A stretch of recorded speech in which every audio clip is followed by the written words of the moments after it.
दोस्तों, आप लोग कैसे हो? Welcome to the SSC team. I am your CA Sanjay भैया। तो बस एग्जाम आ चुका है ऑलमोस्ट, और आपका एक हफ्ता का टाइम शेड्यूल बचा हुआ है सीए इंटर और मेरे फाउंडेशन के सारे दोस्तों। बहुत जन ने क्या होता है कि हम लोग जब एग्ज़ाम के लिए तैयार करते हैं तो प्रिपरेशन में बहुत सारी चीज़ें होती हैं, जो टेक्निकलिटी आप बोल सकते हो, अंडरस्टैंडिंग बोल सकते हो, कॉन्सेप्चुअल क्लैरिटी बोल सकते हो, प्रैक्टिस बोल सकते हो, रिविजन्स बोल सकते हो, मैराथन्स बोल सकते हो, या तो आप बोल सकते हो noting down of important topics. तो जब हम लोग पढ़ाई करते हैं तो ऐसे बहुत सारे जिनका होता है कि अभी एक ही हफ्ता टाइम बचा है, मतलब आप बोल सकते हो कि 6 डेज ऑफ टाइम। अगर आज के दिन भी हम काउंट करते तो 5, 6, 7, 8, 9, 10, ओके 6 दिन, 11 तारीख तो एग्जाम है। 6 दिन आपका 24 in means 144, sorry, yes 144 hours, okay. बहुत होते 144 आवर्स जिंदगी के लिए, ओके। कुछ चेंजेस लाने के लिए 144 आवर्स बहुत महत्व होते, क्योंकि 3 घंटा ये आपका काफ़ी है एक एग्ज़ाम अच्छा और ये एग्ज़ाम को अच्छे से नहीं होना, दोनों का फ़र्क।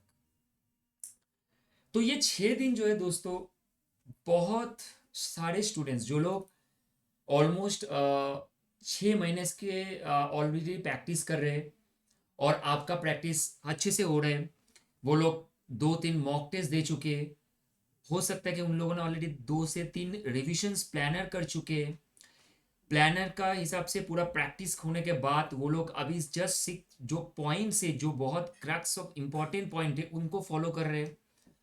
बहुत सारी चीज़ें ऐसा है कि वो लोग ऑलरेडी प्रैक्टिस कर चुके हैं, जो लोग बहुत एक्चुअल में प्रैक्टिस कर रहे हैं बहुत पहले से, 6-7 महीने या तो 1 साल से उन लोग प्रॉपर प्लानिंग करके अभी एग्जाम Jan 25 में देने वाले। लेकिन अगर हम लोग मास की बात करें, मास मास ऑफ द स्टूडेंट्स की दोस्तों की, तो मास ऑफ द स्टूडेंट्स के बहुत सारे चीजें अभी, मतलब इन बिटवीन दिस राउंड ऐसे हो रहा है, ऐसे ऐसे गोल गोल घूम रहे हैं।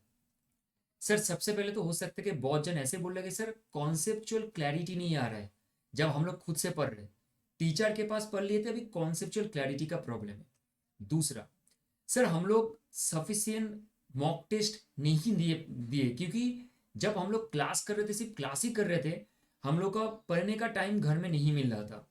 तीसरा, सर प्रॉपर रिवीजन ही नहीं हो पाया क्योंकि जस्ट कंप्लीट किए, अभी खुद से पढ़ रहे हैं। ये फर्स्ट टाइम मेरे बोल सकते हो कि पढ़ने के बाद पढ़ रहे हैं, मतलब ये आप प्रॉपर रिवीजन नहीं बोल सकते हो। चौथा, सर लॉ, टैक्स, ओके, आपका ऑडिट, इस टाइप्स के पेपर में मैंने लिख के प्रैक्टिस नहीं किया है सर। तो ये समझ में नहीं आ रहा है कौन सा पैरा आगे डाले, कौन सा पैरा बाद में डाले, कौन सा सेक्शन के साथ सब सेक्शन या तो क्लॉजेस को इंक्लूड करे या ना करे, किस तरीके से लिखे। सर ऐसा होता है कि बोथ ग्रुप दे या सिंगल ग्रुप दे, सीए इंटर के स्टूडेंट्स के लिए मैं बोल रहा हूँ, और सीए फाउंडेशन के बच्चे के लिए बोल रहा हूँ कि सर मैथ्स ना अच्छे से नहीं हुआ है, मैथ्स का ये चैप्टर मेरा छूट गया है। सर मेरा प्रोबेबिलिटी प्रोबेबिलिटी डिस्ट्रीब्यूशन, सर मेरे को ना डिफरेंशिएशन इंटीग्रेशन अच्छे से नहीं आ रहा है। समझ में क्लास में आया था, लेकिन अब जब हाथ से कर रहा हूँ ना अभी नहीं आ रहा है। 6 दिन में टीचर से क्या ही पूछूं। तो इतना सारा जो डिलेमास है, इतना सारा जो बैरियर्स है, हम प्रॉब्लम्स के प्रॉब्लम नहीं बोल सकते कि बैरियर्स बोल सकते, क्योंकि ये हम लोग को आगे जाने में रुक रहा है। आप बोल सकते हो एक टाइप ऑफ आपका बैक स्टेप्स है। तो क्यों ये प्रॉब्लम हो रहा है हम लोग को, why we are facing this sort of barriers? क्योंकि हो सकता है बहुत जन का बहुत सारे रीजन था ये सारे बैरियर्स के लिए। किसी का टाइम पे फीस नहीं देख पाने के कारण एडमिशन नहीं हो पाया, फादर का कुछ प्रॉब्लम था ऑफिस में, या तो फी जॉब करते उनको सैलरी नहीं मिला था, इसलिए हो सकता है फीस टाइम पे पेमेंट नहीं किया होगा, या तो घर में हेल्थ इश्यूज थे, या तो ऐसा कोई प्रॉब्लम था जिसके कारण आप जो टाइम पे आपको शुरू करना था उस टाइम पे आपने अपना पढ़ाई शुरू नहीं कर पाए। तो बहुत सारे रीजन हो सकते हैं, डिफरेंट डिफरेंट स्टूडेंट्स के लिए, डिफरेंट डिफरेंट इंसान के लिए डिफरेंट डिफरेंट प्रॉब्लम्स क्रिएट होते हैं, जो एज सच मैं यहाँ पे बैठ के बोल नहीं सकता हूँ। बहुत इजीली मैं बोल दे रहा हूँ कि प्रॉब्लम है, लेकिन प्रॉब्लम को भी जिसका एक्चुअल में प्रॉब्लम वो समझ सकते हैं प्रॉब्लम क्या है। तो मैं वो सब को छोड़ के ये भी बोलूंगा गाइस आपने आपको ना ऐसे क्लैप करते रहना हमेशा। जो भी प्रॉब्लम हुआ है, सारे प्रॉब्लम से उभर के आने के बाद भी आप अभी सोच रहे हो कि एग्जाम देंगे, और आपने अपने मन को इस तरीके से प्रिपेयर कियो, इस तरीके से ऐसे कर लियो एकदम मतलब दिमाग से, और दिन रात मेहनत करके कि करेंगे हम अभी, चाहे जो भी हो जाए। रिजल्ट क्या आने वाला है मुझे पता नहीं है, लेकिन एफर्ट में 1% का भी कमी नहीं होना चाहिए, मतलब 99.99% भी नहीं होना चाहिए, पूरा 100% होना चाहिए। जैसे सिराज ने एफर्ट दिया, सबसे ज्यादा ओवर उन्होंने डाला, हो सकते उनका वो कंसिस्टेंसी नहीं रहा विकेट टेकिंग का, but he still discipline with his line and length with his ball, करते गया, अपने पेशेंस को बरकरार रखते गया, और फोर्थ टेस्ट से उन्होंने मेलबॉर्न से शुरू किया अपना फिर से वो कमबैक। तो लाइक दैट, हो सकता है कि आप लोग मैच नहीं देखो कि एग्जाम है, लेकिन यस, मैंने सुबह उठ के, मेरा थोड़ा क्रेज है तो मैं देखता हूं मैच। तो माइंडसेट को इस तरीके से प्रिपेयर करना है, जब सब चीज आपके अगेंस्ट में जा रहा है ना, कुछ तो है जो आप उसके ऊपर काम नहीं कर रहे, उसके लिए वो अगेंस्ट में जा रहा है। क्या करना चाहिए हमको, वही सेम चीज बार बार आप करते रहो, हार्ड वर्क करते रहना है बस। अभी 6 दिन का टाइम है आपके ऊपर। अगर मैं आपको फाउंडेशन के बच्चे के बारे में बोलूं, तो अगर आपने अकाउंट्स में कुछ ऐसा टॉपिक जिससे आपका सबसे ज्यादा मार्क्स कैरी होने का संभावना है, like chapter number 11 company accounts, like chapter number 10 partnership accounting, like आपका चैप्टर नंबर 6 डेप्रिशिएशन, या तो आप बोल सकते हो कि चैप्टर नंबर 1 एंड 2 जहां पे theoretical framework and accounting process, या तो आप एनटीओ एंड फाइनल अकाउंट्स, ये कुछ 6 से 7 टॉपिक अगर अच्छे से किए हो, तो अगर आप रेक्टिफिकेशन छोड़ के जाते हो, कैश बुक छोड़ के जाते हो, या तो आप बोल सकते हो सर मैं बीआरडीज नहीं कर पाया, टाइम नहीं मिला, बिल ऑफ एक्सचेंज नहीं कर पा रहे हो, चलेगा। अरे भाई, आप अगर घोड़े को बहुत ज्यादा मेहनत करवाओगे तो वो तो थकेगा ना, इससे अच्छा है उसको स्टॉपेज देते देते जाओ, ताकि उसका जो कंसिस्टेंसी है वो बरकरार रहे।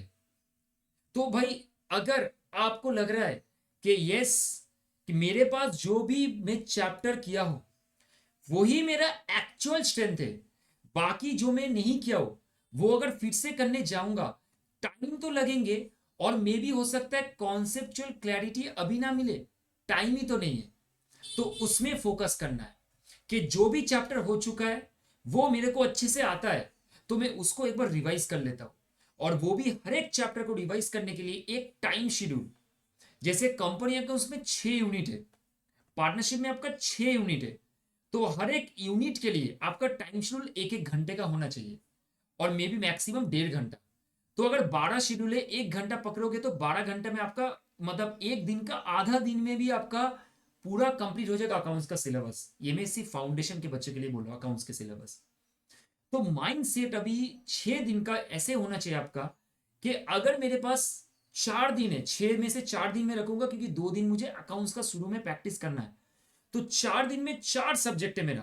पहले अकाउंट्स, उसके बाद लॉ, क्वांट्स एंड इको। तो 12-12 घंटा या 13-13 घंटा का एक छोटा छोटा मैं शेड्यूल बनाऊंगा, जैसे बोलते हैं क्रिकेट में सेशन।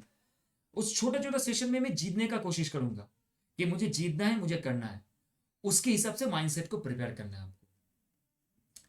तो कंसिस्टेंसी दिखाना है आपको अभी, जो 6 दिन है उसमें कंसिस्टेंसी दिखाना है, क्योंकि आपका एग्जाम 12 जैन से शुरू हो रहा है गाइस। कंसिस्टेंसी शो करना है, सक्षम आपको रखना है, पेशेंस आपको रखना है, विल पावर इस तरीके से होना चाहिए कि करना है मतलब करना है, अभी करना है, 1 मिनट बाद में नहीं, अभी करना है मतलब अभी करना है। और डिसिप्लिन, जब आप कंपनी अकाउंट्स कर रहे हो, तो चैप्टर यूनिट 1 करने के बाद, चैप्टर 11 का यूनिट 1 करने के बाद आप चैप्टर 2 करोगे, चैप्टर 6 में नहीं जाओगे, क्योंकि वो रिडेम्पशन ऑफ प्रेशर नहीं करना है अभी आपको। आपको चैप्टर नंबर 11 का यूनिट 2 ही करना है, यूनिट 6 नहीं करना है। वो डिसिप्लिन एक मेंटेन करना है।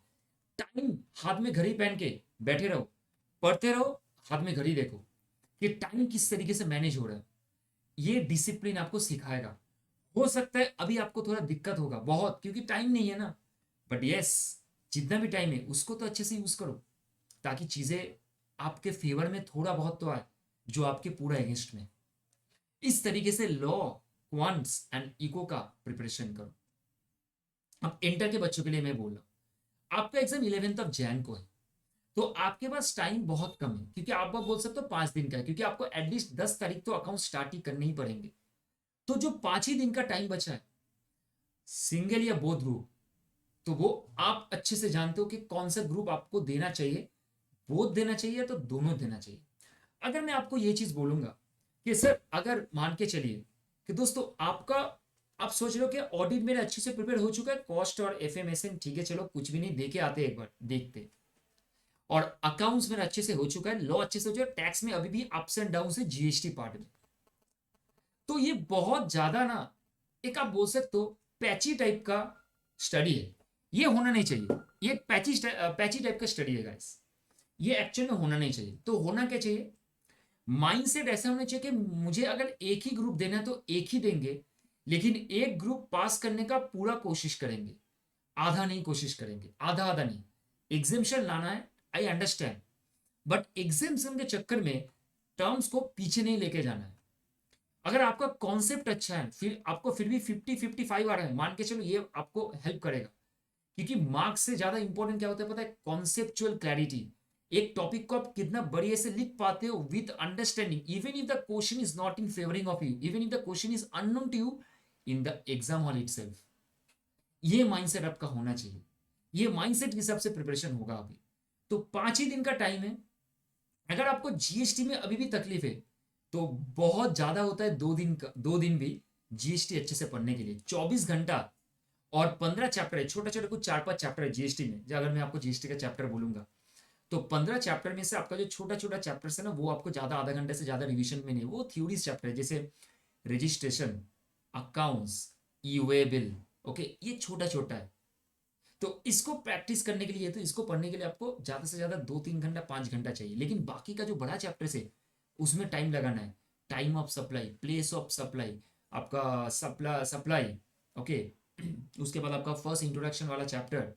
तो जो चैप्टर्स आपका ज्यादा इंपॉर्टेंट है, जैसे रिवर्स चार्ज मैकेनिज्म, ठीक है, इनपुट टैक्स की आईटीसी, ये सब चैप्टर में वेटेज ज्यादा रहता है, तो आप इसमें ध्यान दो।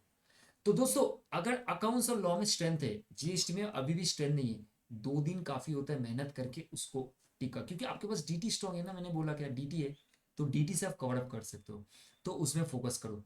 ज्यादा से ज्यादा ग्रुप 2 में आप देने भी जाओगे तो ऑडिट ठीक है, कॉस्टिंग और अभी एफएमएसएम को छोड़ के रखो।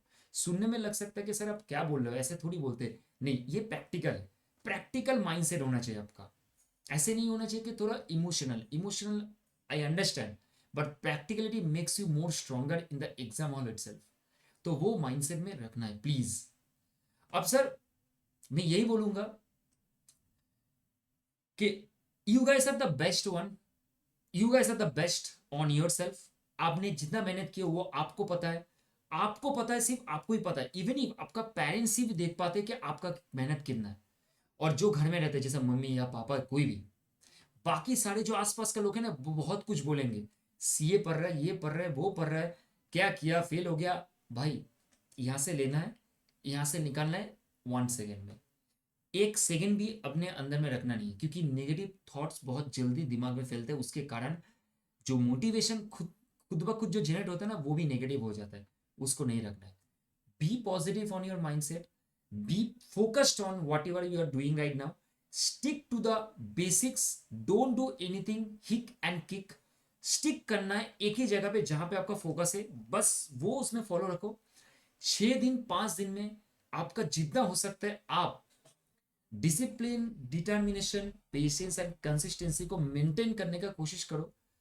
हेडेक आ रहा है, स्ट्रेस हो रहा है, I understand, you understand, and your parents understand, बाद में कोई अंडरस्टैंड नहीं कर पाएगा। जो इस पीरियड से उभर के आया ना, उनको पता है कि क्या लेवल का स्ट्रेस होता है। कोई बोल नहीं सकता है, अंदर के अंदर होते, अंदर अपने आप होते।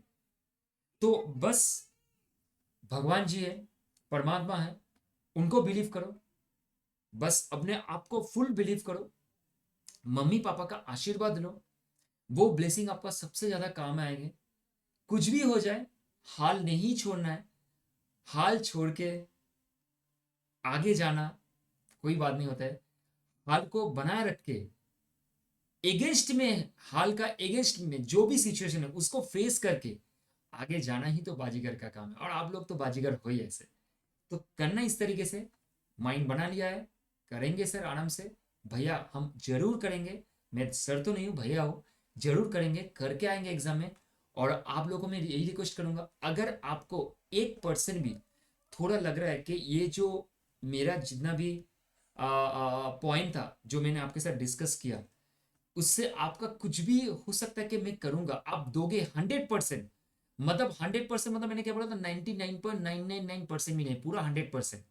तो अगर लग रहा है तो प्लीज मुझे बताना, इससे मुझे अच्छा लगेगा कि yes, you guys are doing something for your self, even if everything against you.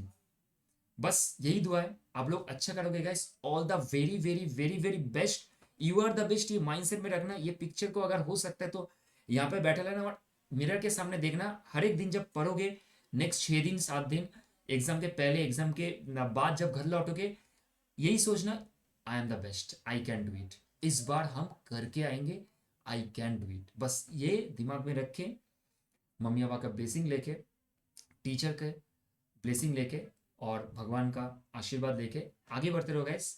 आप लोग करके आओगे, ये मेरा बिलीफ है, and you guys are doing it. तो guys let's meet on the exam day, okay. तब तक बढ़िया से पढ़ो, अच्छे से पढ़ो। कुछ भी प्रॉब्लम है, प्लीज फील फ्री टू मेरे से बात करने के लिए। लिंक्डइन में जाना, लिंक्डइन का लिंक दिया हुआ है, वहां पे आप मुझे कर सकते हो। मैं एक्टिव रहता हूँ बहुत ज़्यादा, ताकि जितना भी हो सकता है मैं सबको हेल्प कर पाऊँ। अगर मैं नहीं हो सकता तो टाइमली मैं रिप्लाई कर दूंगा। यूट्यूब में आप लोग पिंग कर सकते हो मुझे आराम से। और प्लीज़ फ़ोन नंबर भी है, फ़ोन भी कर सकते हो, कोई हिचकिचाहट नहीं कि फ़ोन करेंगे तो भैया आप उठाएंगे नहीं। नहीं उठाएंगे तो हो सकता है मैं क्लास में हूँ या तो मैं कुछ काम कर रहा हूँ। Definitely I am going to get back to you, ठीक है guys. All the best, I can do it, इस तरीके से रखना है, बस मुझे करके आना है, मतलब करके आना है गाइस। चलो, जय हिंद गाइस।